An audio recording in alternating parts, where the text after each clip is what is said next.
Hello my beautiful people, কেমন আছো সবাই? আশা করছি ভালো আছো। আমরাও বেশ আছি। বেশ কিছুদিন ধরে অনেক নতুন মায়েরা আমায় জিজ্ঞেস করছিল আমি হোমমেড সেরেল্যাক কীভাবে বানাই। আজ সেটাই তোমাদের সাথে শেয়ার করব। আজ আমি তোমাদেরকে দেখাবো রাইস বেসড হোমমেড সেরেল্যাক কী করে বানায়। যেহেতু হোমমেড তাই কোনো এক্সট্রা অ্যাডেড সুগার, সল্ট আর প্রিজারভেটিভস থাকবে না। আমার বেবি 6 মাস হওয়া থেকে আমি কখনো ওকে বাইরের কোনো খাবার দিইনি। সবটাই আমি বাড়িতে বানিয়ে দেওয়ার চেষ্টা করি সবসময়, কারণ বাইরের যে কোনো প্যাকড খাবারে প্রিজারভেটিভস থাকে, যেটা বাচ্চার জন্য ভালো না। প্রথমেই আমাদের প্রয়োজনীয় সব সামগ্রী এক জায়গায় করে নিতে হবে। আমি আজ নেব চাল, 4 রকমের ডাল, রাগি আর 3 রকমের নাটস। চাল নেব 1 কাপ, হাফ কাপ করে নেব অড়হর ডাল, মুসুর ডাল, মুগ ডাল, ছোলার ডাল আর রাগি। 5-6টা করে নিয়ে নেব ওয়ালনাট, আমন্ড আর কাজু বাদাম।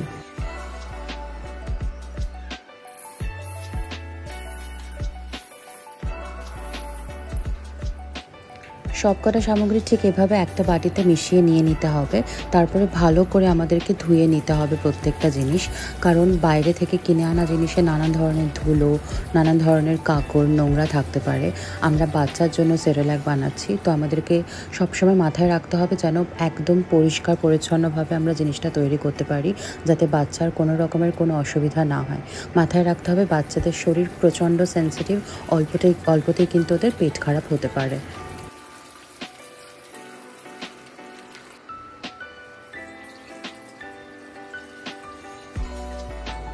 ভালো করে ধুয়ে নেওয়া হয়ে গেলে আমাদের চাল ডালের মিশ্রণটাকে একটু ভালো করে শুকিয়ে নিতে হবে।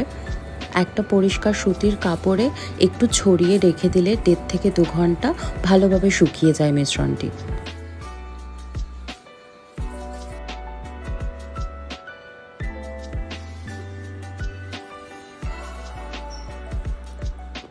দেখতেই পাচ্ছ তোমরা আমি কিভাবে শুকিয়ে নিচ্ছি চাল ডালটাকে। আমি এভাবেই এটাকে রেখে দেবো পরবর্তী 2 ঘন্টার জন্য।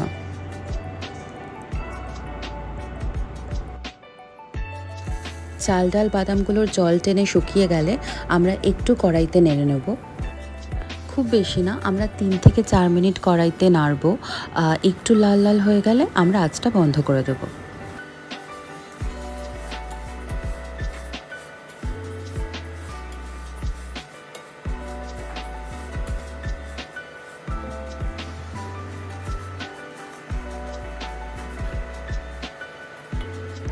লাল লাল হয়ে এসেছে, দেখতেই পাচ্ছ।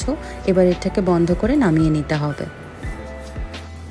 এবার চাল ডাল বাদাম সবটা একসাথে গ্রাইন্ডারে দিয়ে ভালো করে মিক্স করে নিতে হবে।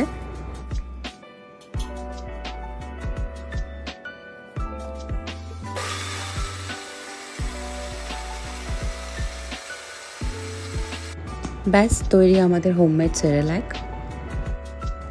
এবার আমরা আমাদের এই মিক্সচারটাকে ভালো করে চালনিতে চেলে নেব, যাতে যদি ভিতরে কোনো কিছু ঠিক করে গ্রাইন্ড না হয়ে থাকে সেটা বাদ পড়ে যায়।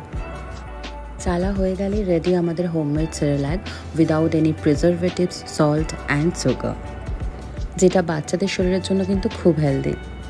আমি কিন্তু কোনো সুগার বা সল্ট অ্যাড করি না, তবুও আমার মেয়ে কিন্তু এই সেরেল্যাকটি খেতে খুব পছন্দ করে। ওর এখন 9 মাস, বিগত 3 মাস ধরে এই সেরেল্যাকটিই খাচ্ছে, যখন ওর 6 মাস বয়স তখন থেকে। সেরেল্যাকটা তৈরি হয়ে গেলে আমাদের একটা এয়ারটাইট কন্টেনারে রেখে দিতে হবে। আমরা এটা 20 থেকে 22 দিন রেখে বাচ্চাকে খাওয়াতে পারি।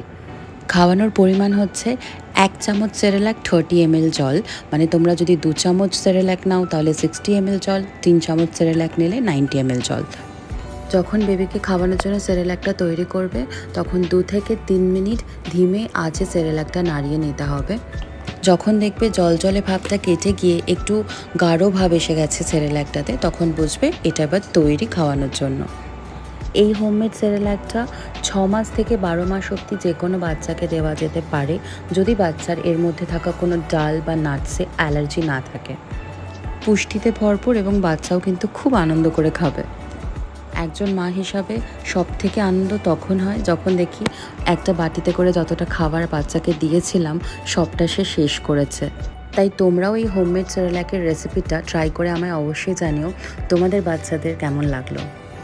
তোমরা দেখতেই পাচ্ছ সিম্বা এটা খেতে কতটা ভালোবাসে। একটা স্পুন দেওয়ার পরে শেষ হয়ে গেলে ও নিজেই চেয়ে নিচ্ছে। আজকের ভিডিও এত অবধি। ভিডিওটি ভালো লাগলে অবশ্যই like, comment, share and subscribe করো আমার চ্যানেলটি। দেখা হচ্ছে পরের ভিডিওতে। টাটা।